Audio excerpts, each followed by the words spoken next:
Conceptos en el ámbito occidental dentro de las ciencias sociales. La psicología forense recopila y analiza datos psicológicos relevantes para el ámbito jurídico. Cualquier especialista en el ámbito de la psicología forense, como la psiquiatría forense, lo que llevan a cabo son una serie de recopilaciones y análisis de datos psicológicos con el objetivo de llevar a cabo, pues, los juicios o los ámbitos judiciales para intentar comprender ese tipo de causas. La psicología, por ejemplo, también de la delincuencia investiga las causas y características del comportamiento delictivo, porque hay personas que llevan a cabo ese tipo de comportamientos. Pues los especialistas lo estudian, incluso lo tratan también. La psicología penitenciaria se dedica al estudio y tratamiento de la conducta en el ámbito carcelario y de las instituciones correccionales. Lo mismo. La psicología penitenciaria lo que se dedica es a estudiar, también a realizar tratamientos de la conducta de las personas en el ámbito de las cárceles, es decir, el ámbito carcelario y de las instituciones correccionales con el objetivo de que tengan, pues eso, que para comprender por qué llevan a cabo ese tipo de causas, que es lo que viene luego de la psicología de la delincuencia, como por ejemplo también puede ser la psicología judicial, estudia el comportamiento de testigos, jurados y otros participantes en los juicios. Eso es un ámbito, bueno, en el cual los psicólogos estudian casi cómo se comportan todos los testigos, los jurados que están realizando ese tipo de orden por parte del Estado o no, puede ser a lo mejor también una orden privada, y otros participantes en los juicios, en los cuales, bueno, pues los psicólogos, los propios especialistas llevan a cabo una serie de estudios sobre la psicología judicial. Y por último, la victimología se enfoca en el estudio de las víctimas, sus reacciones y la prevención del daño. La victimología lo que lleva a cabo es un estudio de las víctimas, las acciones que tienen ellas, la prevención del daño, posibilidad de daño, todo lo que ha surgido. Bueno, pues hay tantas maneras de entender la psicología como la psiquiatría que son diferentes conceptos que son analizados e importantes en el ámbito social o en la sociedad. La anterior diapositiva estaba explicada por conceptos dentro del ámbito de la psicología jurídica, la psicología del derecho, igual que, por ejemplo, también la psicología aquí o la psiquiatría forense o psiquiatría del derecho, aunque se le conoce más como psiquiatría forense. Entre ellos el derecho penal, que se evalúa la imputabilidad, si el acusado actuó plenamente sus facultades mentales y la peligrosidad potencial, así como la salud mental de las víctimas. El derecho penal en sí lo que te habla es si se imputa o no se imputa, que es la imputabilidad. Si, por ejemplo, el acusado lleva a cabo casos de corrupción, le pueden imputar y llevar a cabo, bueno, pues a través de los juicios y con su capacidad mental si lo ha hecho o no. O la peligrosidad potencial, así como la salud mental de las víctimas. Un ejemplo sería los atentados de ETA que hubo desde la década de los 70 hasta bien entrada la década de los 2010, en la cual mucha gente perdía familiares, amigos, y eso provocaba una negatividad en la salud mental de las personas que perdían a sus familiares y amigos, que provocó además, pues eso, ETA en sí por un lado, como los grupos terroristas que realizaron, o el FRAP o el GRAPO en su momento, también porque estuvieron ahí, y realizando, bueno, pues atentados y alguno más también como Terra Jure. Yo lo digo, lo comento yo sin historia. Bueno, pues todo el derecho penal que llevan a cabo, si son imputados toda esta gente por llevar a cabo esas capacidades delictivas y peligrosas que pueden provocar luego una negatividad en la salud mental de las víctimas que pierden a sus familiares o amigos, pues eso puede llevarse a cabo en ese derecho penal. Que puede no hace falta que se hablar de eso, también puede hablarse del ámbito de la corrupción, de otros ámbitos también del derecho privado y de empresas. El derecho civil se valora la capacidad de obrar en asuntos como testamentos, poderes legales o la existencia de incapacidades permanentes. El derecho civil lo que se encarga es de asuntos de los testamentos, de padres a hijos, de hermanos a hermanos, además de a lo mejor también puede ser de tíos a sobrinos, poderes legales por un lado también, o la existencia de incapacidades permanentes, que haya, por ejemplo, alguna persona que tenga alguna deficiencia dentro del ámbito, por ejemplo, de familiar y entonces tenga que también a lo mejor el derecho o mayor porque el Estado así le defiende. Ese sería el ejemplo del derecho civil. El derecho de familia se evalúa la competencia parental en casos de custodia y las necesidades de los menores. Igual, ver la competencia parental en caso de custodia y ver quién tiene la capacidad, si es el padre o la madre, o si el padre se queda 15 días, un mes, la madre al día siguiente, o dependiendo de la manera que actúa el padre o la madre con los hijos. Entonces ahí ya es lo que, por ejemplo, está sucediendo en la tele hoy en día, que se hablan de muchos tipos de casos también psiquiátricos, psicológicos, de esta manera. Bueno, pues eso sería el derecho de familia, que es quien tiene la custodia de los niños. Y esas necesidades de los menores también, pues, quién se queda de ellos, dependiendo. El derecho laboral se evalúa las incapacidades laborales, el acoso laboral y las secuelas de un accidente de trabajo. Ahí sería pues lo mismo, es estudiar un poco las incapacidades laborales de cada persona, el acoso laboral que tengan, si se acosan, y luego las secuencias de un accidente de trabajo también puede llevar a cabo a que el derecho laboral actúe en beneficio de las personas o persona que lo pidan. El ámbito penitenciario se trabaja en la evaluación y tratamiento de reclusos con trastornos mentales. El ámbito penitenciario son las cárceles al final. El ámbito carcelario sería, y ahí se evalúa por parte de los psiquiatras, psicólogos, un tratamiento de cómo se comportan estos eh, reclusos, sería, y también se estudia los trastornos mentales, que sería la psique mental. Son conceptos, además, los que he hablado yo, del ámbito de la psicología y la psiquiatría, muy importantes para comprender, bueno, pues el comportamiento en sí de la sociedad. La sociología del derecho también se la conoce como sociología jurídica. Es una disciplina que analiza las relaciones entre el derecho y la sociedad. Estudia los fenómenos jurídicos desde una perspectiva de las ciencias sociales y se enfoca en la aplicación, transformación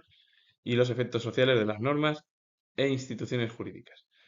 A diferencia de la dogmática jurídica, que estudia el derecho como un sistema formal de normas, la sociología lo concibe como una institución social y una parte fundamental de la realidad que influye en la vida de las personas. Hablar de la sociología del derecho, la sociología jurídica, es hablar de una disciplina que lo que lleva a cabo es un estudio del derecho en sí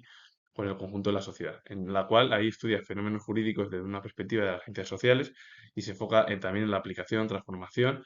y los efectos sociales de las normas e instituciones jurídicas por parte del Estado. ¿Qué es lo que le diferencia de la dogmática jurídica? Bueno, que la dogmática jurídica estudia el derecho como un sistema formal de normas. Eso sería la dogmática jurídica, porque es la que estudia el derecho como un sistema formal de normas, son así, la dogmática es ese pensamiento y a partir de ahí la sociología lo que concibe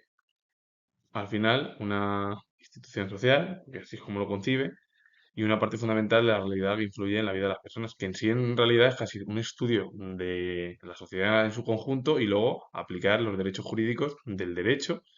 y aplicarlos, bueno, pues, a través de las leyes que lleven a cabo el Estado, o, por ejemplo, si es España, pues las leyes que tenga el país, si es otro país europeo, las leyes que tenga ese país europeo, y si es en otro lado, que sean regímenes dictatoriales, pues a lo mejor las leyes son incluso son mucho más duras. El ejemplo de Rusia, China y otros tantos, por poner algunos ejemplos fuera de Europa, o en Europa, Asia, que son al final, bueno, pues una serie de instituciones que rigen los estados y dependiendo de cómo sea un estado, si es dictatorial, pues serán leyes mucho más rígidas que si es un estado más democrático, donde las leyes son un pelín más em, o menos rígidas. La literatura del derecho. También se la conoce como literatura jurídica o la intersección entre derecho y literatura. Se refiere a dos conceptos principales. Por un lado, la doctrina jurídica escrita, como libros, artículos y tratados que forman el cuerpo de conocimiento legal, que sería casi escribir libros sobre ese tipo de materia, o literatura. Y por otro lado, a los textos literarios que tratan temas y cuestiones jurídicas como la justicia, el castigo y el poder, y a la literatura que se utiliza como recurso para comprender el derecho de manera más profunda y humanista. En sí que la literatura del derecho, como la sociología del derecho, es unir dos conceptos. Por un lado, al final está la doctrina jurídica escrita, que es como libros, artículos y tratados que forman el cuerpo de conocimiento legal, es decir, que haya libros, tratados, artículos, que es lo que lleva a cabo ese conocimiento legal, en la cual podemos comprender si leemos un libro de la literatura del derecho, literatura jurídica. Por el otro lado, son textos literarios que lo que tratan es temas, cuestiones jurídicas, que entre ellas, bueno, son importantísimas, entre ellas la justicia, el castigo y el poder, como que también la literatura se utiliza dentro del derecho o la literatura jurídica como ese recurso para comprender el derecho de manera más profunda y humanista. Es decir, es incorporarlo más a ese pensamiento casi literario y artístico con los tintes, por un lado, del derecho, de la judicatura, bueno, de los juristas que llevan a cabo, bueno, pues, diferentes maneras de comprender la ley cada uno, porque los jueces también la comprenden, tienen su propia perspectiva, pero que la ley es la ley para todos, eso está claro. Luego cada juez podrá aplicar una ley u otra dependiendo cómo él lo vea. Pero la ley viene ya aplicada para todos ellos. Y cuando aplican la ley cualquier juez es porque es al 99% lo correcto. Que puede haber un error, el 1%. La psicología del derecho, también psicología jurídica, aplica el conocimiento y las técnicas psicológicas al sistema legal para analizar el comportamiento humano en el contexto de la ley y la justicia. Sus funciones incluyen evaluar el comportamiento de los actores jurídicos, comprender las causas de los delitos, asesorar a profesionales del derecho, participar en la selección de jurados y actuar en áreas como la mediación, que sería mediar, la psicología penitenciaria, la victimología y otras tantas materias dentro del ámbito de la psicología, como he explicado, en la rama de los conceptos de la psicología y de la psiquiatría. Si, bueno, pues, si queréis echarle un vistazo también a esos conceptos y leerlo.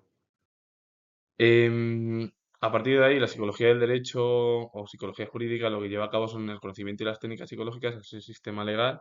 con el objetivo de cómo comprender el comportamiento humano en ese contexto de la ley y la justicia. ¿Qué funciones tiene, por ejemplo, todo ese comportamiento de los actores jurídicos para comprender por qué hay causas de los delitos? También se asesora a profesionales del derecho, participar en la selección de jurados, actuar en áreas como la mediación, la psicología penitenciaria y la victimología con el objetivo de llevar a cabo una serie de pautas y escritos para evitar que pueda a lo mejor la víctima ha sufrido y necesita ayuda psicológica y entonces lo que llevan a cabo son una serie de ayudas psicológicas, cómo se comporta, pero también por parte de que la ley estatal es la que tiene la competencia, sería. Y la psiquiatría forense o psiquiatría del derecho, aunque psiquiatría forense es la rama de la psiquiatría que aplica conocimientos médicos y psiquiátricos a asuntos legales. Sus objetivos incluyen evaluar la capacidad mental de los individuos, diagnosticar trastornos mentales en el contexto legal y ofrecer asesoramiento a jueces, abogados y tribunales, muy parecido a la psicología jurídica o del derecho, y los psiquiatras forenses actúan como peritos, emitiendo informes y testificando en juicios en diversas áreas del derecho, como puede ser el penal, civil y laboral, para determinar si una persona actuó con conocimiento de sus actos o si sufre alguna incapacidad. Em, para entender, por ejemplo, la psiquiatría forense, que es la rama de la psiquiatría que lo que aplica son los conocimientos médicos, psiquiátricos a los asuntos legales, igual que la psicología de derecho, es aplicar el conocimiento, las técnicas psicológicas, el sistema legal, para analizar ese comportamiento humano en el contexto de que la ley y la justicia que es igual. Bueno, pues los objetivos al final de la psiquiatría forense es evaluar la capacidad mental de todos los individuos, diagnosticar si tiene ese individuo o esos individuos algún trastorno mental en ese contexto legal y como pasa, ofrecer asesoramiento a jueces, la psicología del derecho es igual. Eh,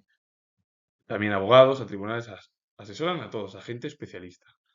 A partir de ahí, los psiquiatras forenses actúan ya como peritos, emitiendo informes, testificando en juicios en diversas áreas del derecho, que pueden ser varias, entre ellas la penal, la civil, la laboral o incluso varias más que he explicado anteriormente, lo de la psiquiatría forense con esos conceptos. El derecho penal, el derecho civil, el derecho, bueno, el ámbito penitenciario, entre otros, que he hablado, pues si queréis también echar un vistazo. A partir de ahí, ¿qué es lo que hace, por ejemplo, el psicólogo o el psiquiatra forense o el psicólogo jurista? Bueno, pues ve, actúa, tal, sobre todo el psiquiatra forense lo que actúa es, bueno, pues vamos a ver si esa persona actuó con conocimiento de sus actos o que en realidad tenía una capacidad y que lo hizo por esos problemas mentales que tiene. Claro, si lo hace por actos, puede ser que la imputabilidad sea pues muchos años. Si es por alguna incapacidad, a lo mejor le llevan a cabo un tipo de escuela especialista en la cual, bueno, pues le dicen los especialistas una serie de pautas para que poco a poco se vaya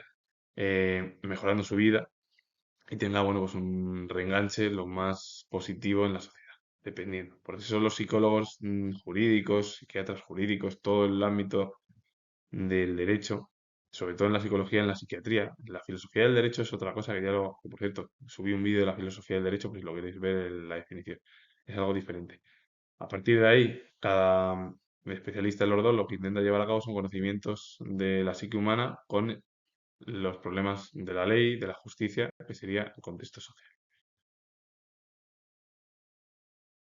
La teología del derecho canónico es la disciplina que analiza y fundamenta el derecho de la Iglesia Católica desde una perspectiva teológica, buscando su significado y propósito en el ministerio de la Iglesia como comunión y sociedad, enraizada en la gracia y la misión evangelizadora. Se distingue de la teología en sentido estricto por objeto de estudio particular, el derecho eclesiástico, y es fundamental para comprender la misión de la Iglesia en el mundo actual. Autores dentro del ámbito de la religión o de la teología, como es el cardenal Rocco Varela, es lo que explican así el propio término. El propio término de la teología del derecho canónico es que es una disciplina que analiza, fundamenta el derecho de la Iglesia Católica que va desde una perspectiva siempre teológica. Primeramente porque lo que intenta buscar es el significado y propósito en el misterio de la Iglesia como comunión y sociedad, es decir, unir y llevar a cabo la religión como que se lleva a cabo a través de, pues, de la gracia, que sería enraizada en la gracia, la misión evangelizadora, con el objetivo de que todos nos acerquemos siempre a ese ámbito del derecho canónico y entendamos que la religión y el derecho también están unidos, como la filosofía y otros términos. El problema es que si la teología lo que intenta llevar a cabo, porque la teología es un término que es más cercano al pensamiento religioso y de la religión en sí. Por ejemplo, la teología en sí del sentido es en sentido estricto, pues un estudio particular que lleva a cabo un razonamiento como, por ejemplo, la teología racional, natural, de Tomás de Aquino, que yo tengo que razonar primero para comprender si hay una deidad. A lo mejor Agustín de Hipona no lo veía así de esa manera, pero bueno, también razonaban siendo ellos teólogos. Y luego el derecho eclesiástico, y es fundamental para comprender la misión de la Iglesia en el mundo actual, como habla, por ejemplo, uno de los cardenales más importantes en España, que es Rouco Varela. El derecho eclesiástico es el conjunto de normas y principios creados por el Estado para regular la religión. El derecho eclesiástico es todas esas normas, principios, que es un conjunto que el Estado los crea para llevar a cabo regulaciones en el ámbito religioso. Y el derecho religioso es el conjunto de normas éticas y morales establecidas por las propias religiones, que forman parte de su sistema de creencias, que es al final entender un poco qué sería la manera de cómo nos comportamos, la moralidad y todas las maneras de entender lo que forman parte de estos sistemas que tengamos nosotros en nuestras creencias. El derecho natural es un conjunto de principios y normas universales e inmutables de carácter ético-jurídico que se consideran inherentes a la naturaleza humana y no dependen de la voluntad ni de las leyes creadas por los hombres. Se fundamenta en la razón y en la naturaleza, siendo anterior y superior al derecho positivo, que serían las leyes escritas, y proporciona la base para la legitimidad de las leyes y el poder. El derecho natural son un conjunto de principios y normas universales e inmutables, es decir, que son ni cambian, son universales, son para todos, son de carácter ético jurídico, que se consideran inherentes a la naturaleza humana y no dependen de la voluntad ni de las leyes creadas por los hombres. Es decir, eso es nuestra manera de percepción que venimos nosotros biológicamente o de la ética y la moral que tengamos cada persona. De ahí que se fundamenta en la razón y la naturaleza, siendo anterior y superior al derecho positivo, que serían leyes escritas, y proporciona las bases para la legitimidad de las leyes y el poder. La teología del derecho es una perspectiva teórica que examina las normativas jurídicas y las prácticas del derecho desde un punto de vista teológico, basándose en conceptos como la creación, el pecado, la gracia y la voluntad divina para interpretar su propósito y justificación. Esta disciplina se enfoca principalmente en el derecho canónico, la ley de la Iglesia Católica, y busca comprenderlo como una manifestación del derecho divino y un medio para la salvación de las almas, aunque también puede aplicarse a otras formas de derecho bajo la influencia de una cosmovisión cristiana. La teología del derecho es aplicar el ámbito del pensamiento de la teología con el derecho, y siempre viene algo, pues, de la deidad, es decir, un ser superior que lleva a cabo la creación, el pecado, la gracia y la voluntad divina para interpretar su propósito y justificación por parte de las personas. Es verdad que lo que se centra más es en el derecho canónico, la ley de la Iglesia Católica, y con el objetivo de comprender al final como una manifestación del derecho divino y un medio para la salvación de las almas de cada persona. Que luego se puede aplicar este tipo de derechos eh, en otros conceptos, en otros contextos sociales, en otros contextos también individuales, está claro. Así que con ello finalizo, y comentar que soy historiador. Si os gusta este vídeo, darle a like, suscribiros, comentar. Repito que soy historiador y nos vemos en el próximo vídeo.